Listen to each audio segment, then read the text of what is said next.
नमस्कार,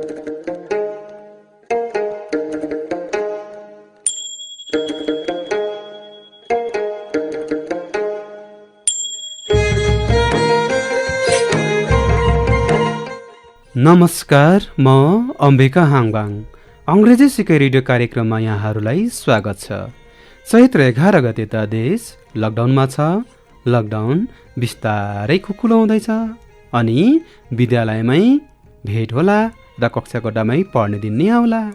आज पनि रेडियोको माध्यमबाट शिक्षा लिने तिनै उद्देश्यका साथ उपस्थित भइसकेका छौँ। विद्यार्थी भाइ बहिनी हो, अब रेडियो सेटको नजिक आउनुहोस् है। यो अंग्रेजी सिकै रेडियो कार्यक्रम हरेक दिन यसै समयमा रेडियो तमोर 102 मेगाहर्ज र रेडियो अठराई 101.2 मेगाहर्जमा सुन्न सक्नुहुनेछ। साथै युट्युब च्यानल सब्सक्राइब गरेर हेर्न वा सुन्न सक्नुहुनेछ। नोटबुक, कलम, पाठ्यपुस्तक र रेकर्ड गर्न मिल्ने सामग्री तयारी अवस्थामा पक्कै राख्नुभएकै होला, होइन त?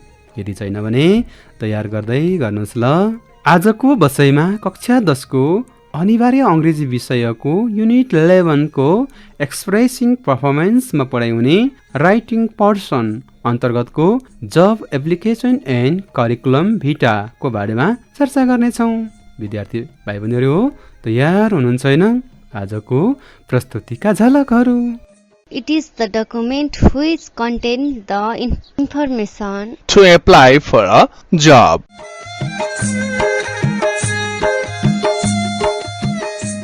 विद्यार्थी भाइ बहिनीहरू हो, ढिला नगरी आजको बसाइको उठान गरिहालौँ। प्रस्तुति सहित आउँदै हुनुहुन्छ युवराज गौतम। ल त अब कक्षा कोठामै प्रवेश गरौँ, हुन्छ होइन?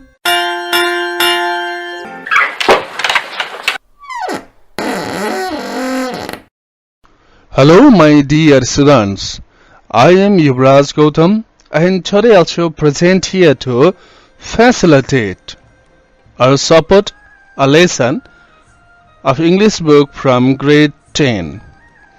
Today we are going to discuss on unit number 11, expressing preferences. Today we will enter in the writing person from this unit, which is given in the writing person in this book. And our today's lesson is writing job application letter and curriculum vitae. सबै विद्यार्थीहरूलाई न्यानो स्वागत। म युवराज गौतम आज फेरि पनि अंग्रेजी विषयलाई सहजीकरण गर्नका लागि उपस्थित भएको छु। आज म कक्षा 10 को अंग्रेजी किताबको एक पाठलाई सहजीकरण गर्न तपाईहरुमाझ आइसकेको छु। आजको पाठ एकाइ 11 बाट लिएको हो र आजको अंकमा हामी यस पाठमा दिएको राइटिङ को भाग पढी त्यसको क्रियाकलाप पनि गर्नेछौं। र आजको अंकमा हामी जब एप्लिकेसन लेटर भनेको जागिरका लागि आवेदन र करिकुलम भाइटी कसरी तयार गर्ने हो भन्ने विषयमा छलफल गर्नेछौं। And I hope that all of you are ready with your pen, pencil, book, exercise book and other essential materials. Are you ready, all of you? Yes, sir, we are ready. Okay, that's all right. Then turn on page number 128.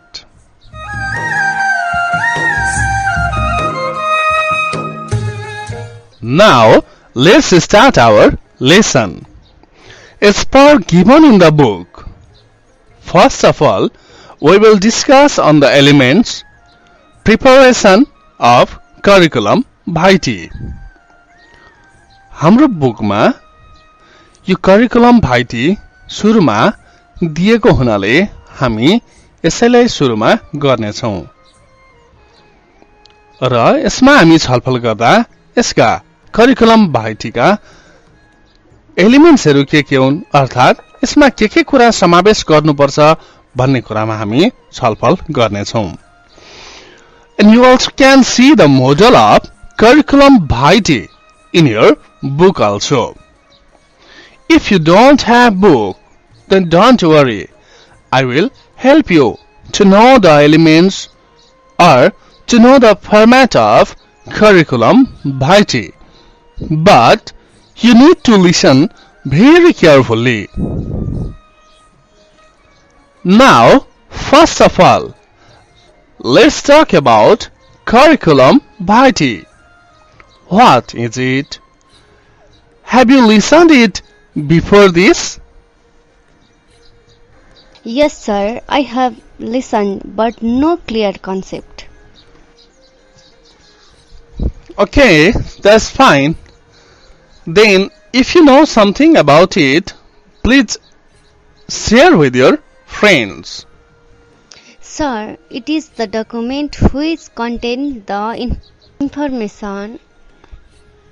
information of a person like personal, educational detail etc. and need to be submitted with the application. Okay, that's fine, and it's a good information you know. Now, let me tell more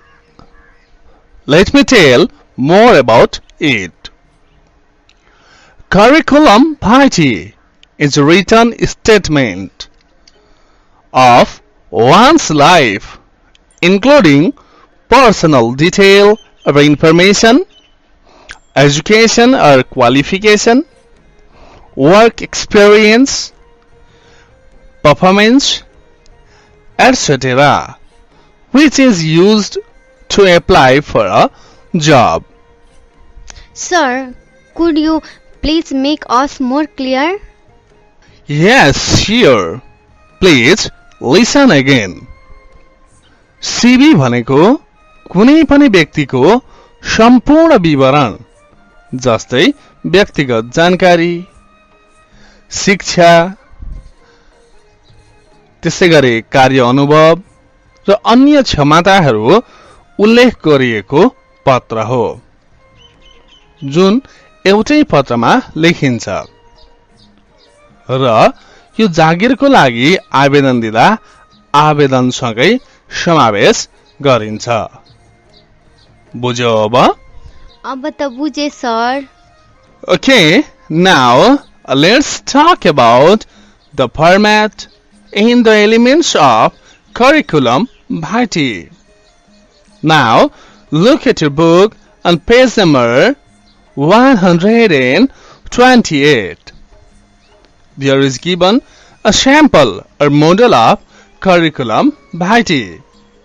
You can also read, and I will also make you clear what is mentioned there and what should be mentioned of yours. Okay, now look at your book. सबैले page number 128 मा दिएको curriculum भाइटीको एउटा नमुना छ, त्यसलाई ध्यान दिएर हेर्नुहोला र म पनि तपाईहरुलाई त्यसमा सहयोग गर्नेछु र हामीले हाम्रो करिकुलम भाइटी बनाउँदा के कुरा इन्क्लुड गर्नुपर्ने छ त्यस विषयमा पनि हामी छलफल गर्नेछौं। ल अब तपाईहरु किताब हेर्नुहोला, म पनि यहाँबाट हजुरहरुलाई सहयोग गर्नेछु। Now look at your book. In curriculum vitae, first of all, we need to include or we need to write the personal information, or the personal information also can be written at the last portion of curriculum vitae in some of the format.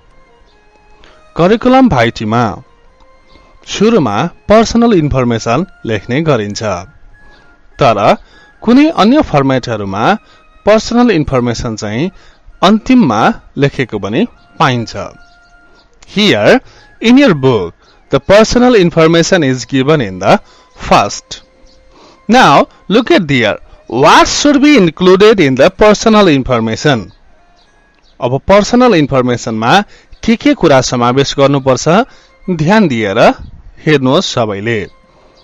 सबैभन्दा सुरुमा personal information लेखेर त्यसलाई highlight गर्नुपर्ने हुन्छ। Then after that you need to write their name. त्यस पछाडि name लेखेर आफ्नो नाम लेख्ने.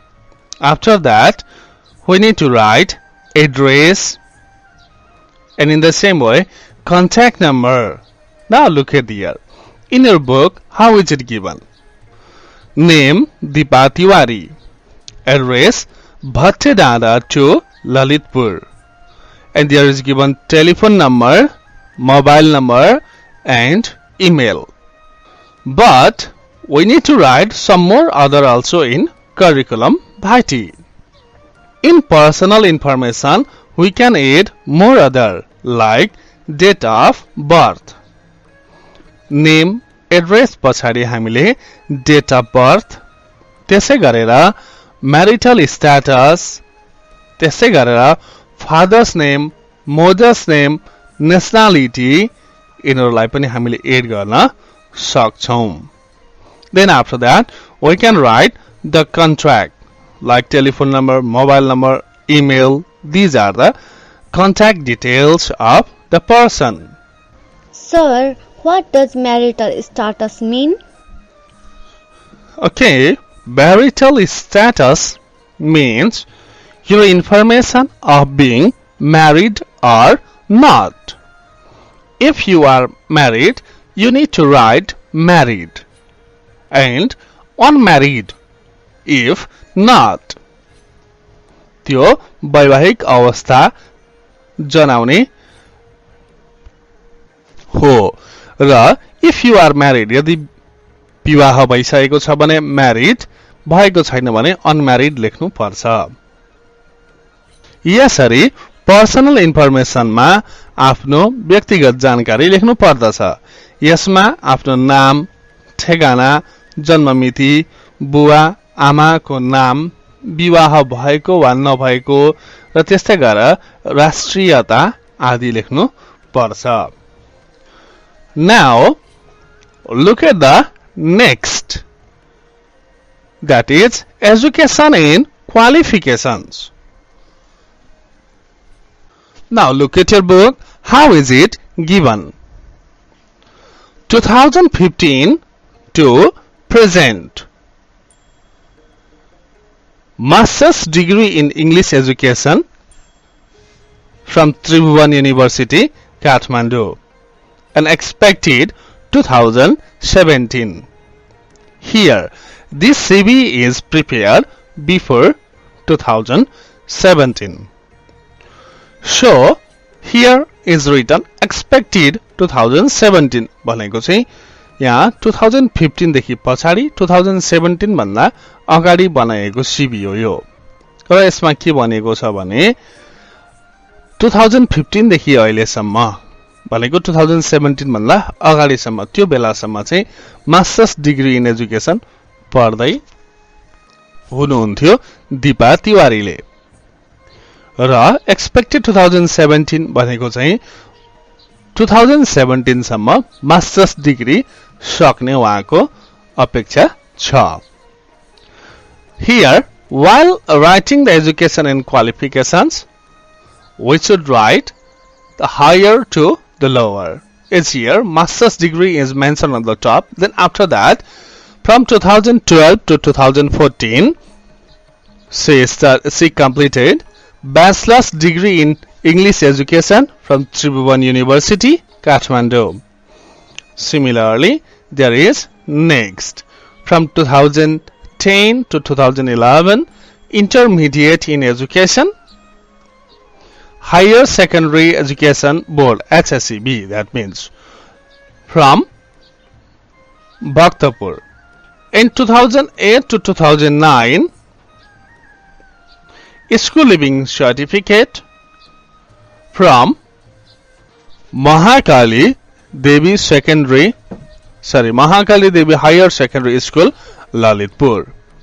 Now listen, here we should write our education or qualification you have achieved till the date. यसमा आफूले हासिल गरेका शैक्षिक योग्यताहरू लेख्नु पर्दछ, जसरी यहाँ उल्लेख गरेको छ. While writing the education and qualification, we should also write the name of school, similarly, and the name of board. हामीले शैक्षिक योग्यता लेख्दा कुन शैक्षिक संस्थाबाट शिक्षा हासिल गरेको त्यो पनि नछुटाइकन लेख्नुपर्ने हुन्छ, जसरी यहाँ लेखिएको छ। र त्यसैगरी बोर्ड जस्तै पहिले चाहिँ HSEB higher secondary education board भएको कारणले त्यो लेख्यो भने अब अहिले चाहिँ त्यो नरहेको र अहिले चाहिँ नेशनल एजुकेसन बोर्ड भएको कारणले कक्षा 12 सम्मको परीक्षा त्यसैले सञ्चालन गर्ने भएर त्यो लेख्नु पर्दछ। तर यदि हामीले HSEB बाटै गरेको प्लस 2 भने हामीले HSEB नै लेख्नुपर्ने हुन्छ, जुन हाम्रो सर्टिफिकेटमा उल्लेख भएको हुन्छ। र त्यो भन्दा माथि जस्तै त्रिभुवन युनिभर्सिटीबाट हो कि पूर्वाञ्चल युनिभर्सिटीबाट हो कि यसरी युनिभर्सिटीको नाम लेख्नु पर्दछ।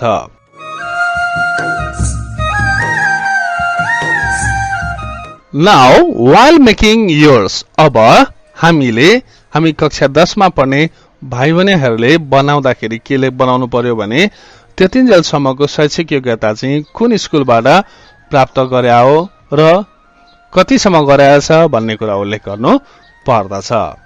जस्तै कक्षा 10 अहिले पढ्दै हुनुहुन्छ भने कक्षा 10 सम्म चाहिँ that is still going on or continue भनेर लेख्नुपर्ने हुन्छ र अन्य कक्षाहरू समावेश गर्नुपर्ने हुन्छ। Now, there is a next and which is also very important and that is work experience. अब शैक्षिक योग्यता वा एजुकेसन एन्ड क्वालिफिकेसन पश्चात हामीले कार्य अनुभव पनि लेख्नुपर्ने हुन्छ। हाम्रो अनुभवहरू के छन् भन्ने कुरा खुलाउनु पर्ने हुन्छ। It's here is given. Now look at your book, all of you. Work experience from April 2016 to present. April 2016 देखि अहिलेसम्म भनेर सुरुमा हामीले अहिले चल्दै गरेको लेख्नु पर्छ। What is written there? English teacher, Patan Secondary School, Lalitpur.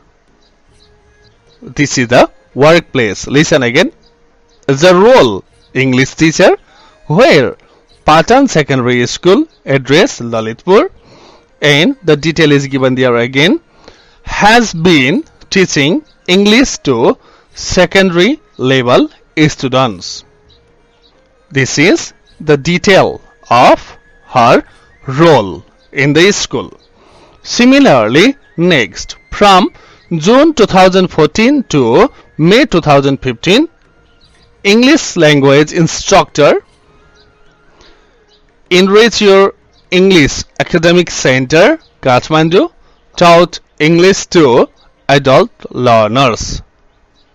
There, she worked as the English language instructor or English language teacher in Enrich Your English Academic Center. That's the name of institution where she worked.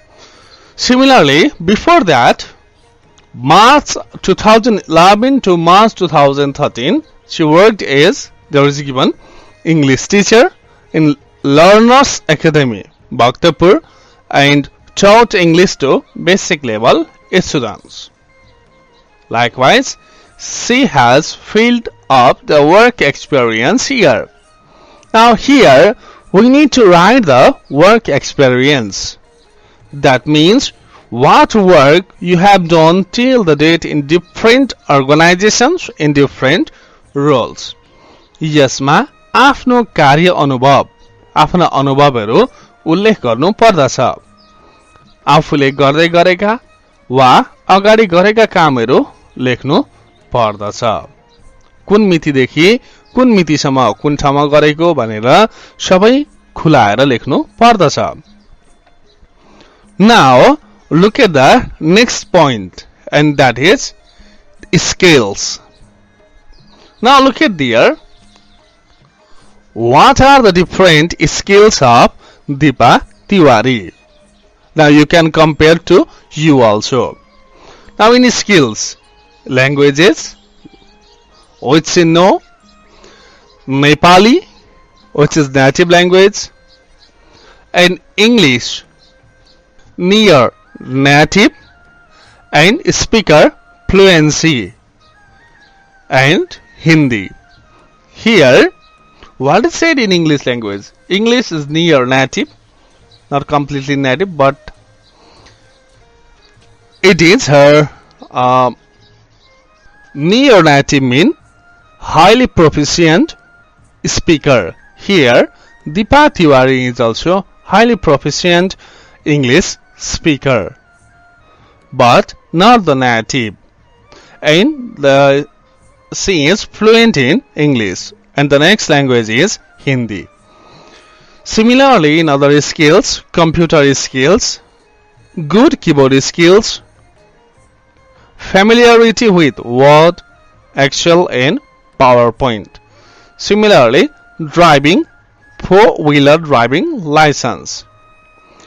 Likewise here, we should write our different other skills we have. यसरी हामीले हामीसँग भएका अन्य सिपहरू यसमा लेख्नुपर्ने हुन्छ. Now, after that, there is given training, workshop, conference attended. Now look at there. What different trainings have we attended? We need to write that. 3 to 15 February 2015, 21st International Conference of Nepal English Language Teachers Association, NELTA, which was organized by NELTA. Similarly, 4 to 5 October 2013, Creative Writing Conference organized by Asian English Language Teachers Creative Writing Group. Similarly, 8 to 12 April 2012, Teachers Professional Development Training organized by National Center for Education Development. Here, we should add the trainings or workshops attended.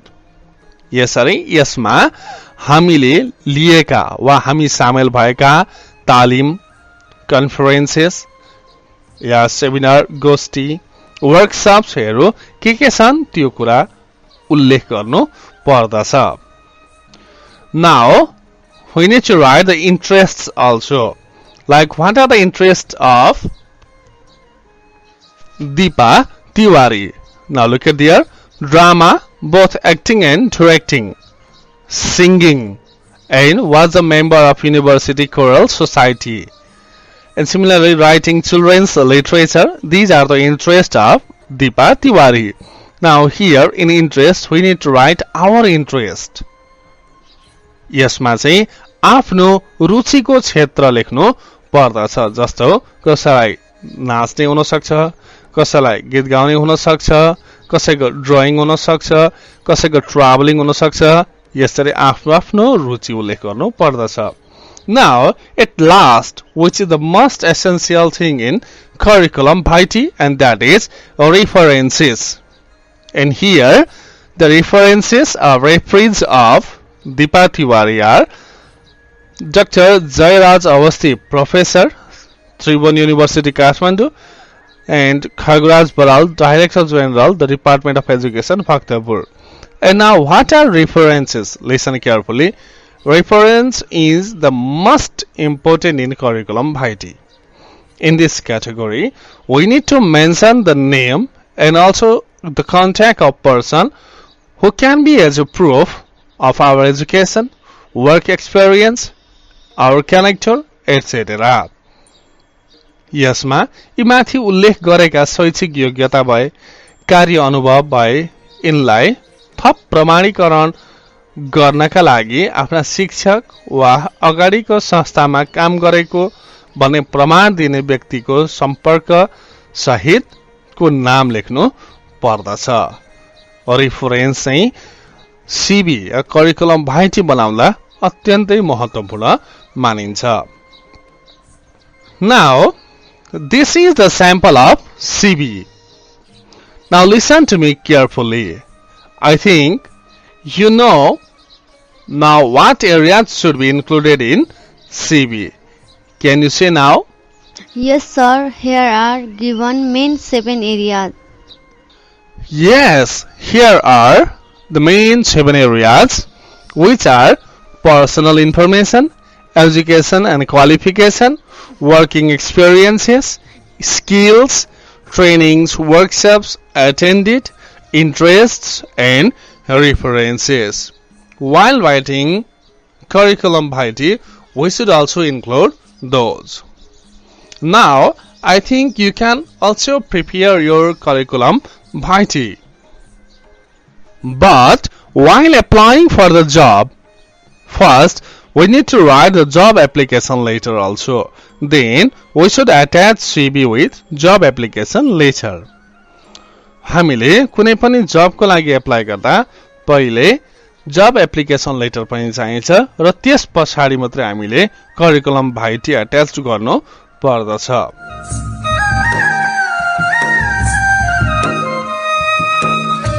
Today's time is also over for our class.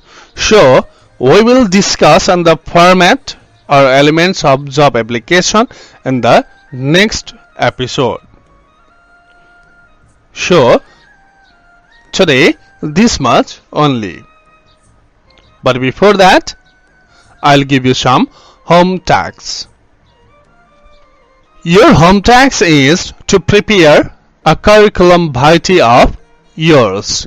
आफ्नो curriculum vitae बनाउनु होला. You can take the help from the book. You can make your curriculum vitae on the same format as given in the book.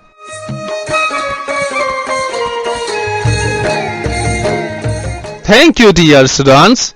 Today this much only. See you soon in the next program. Bye-bye.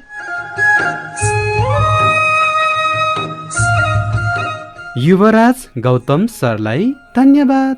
कार्यक्रम कस्तो लाग्यो त? आजको बसाई सिकेमूलक बन्यो होला. कार्यक्रम सुन्दै प्रश्न तथा जिज्ञासा टिप्पण गर्नुभयो कि होला? होइन त? प्रश्न तथा जिज्ञासा अङ्ग्रेजी सिकाइ रेडियो कार्यक्रमको फेसबुक पेज @radioeducation_SPF को इनबक्समा र radioprogramspf@gmail.com मा पठाउन सक्नुहुनेछ. प्रश्न तथा जिज्ञासाको समाधान सहित थप सिकेको लागि भोलिको कार्यक्रममा पुनः भेटिनेछ. पठन पाठनको क्रममा कुनै जिज्ञासा भए निम्न ठेगानामा सम्पर्क गर्न सक्नुहुनेछ. ठेगाना र सम्पर्क टिप्न तयार हुनुहोस् है.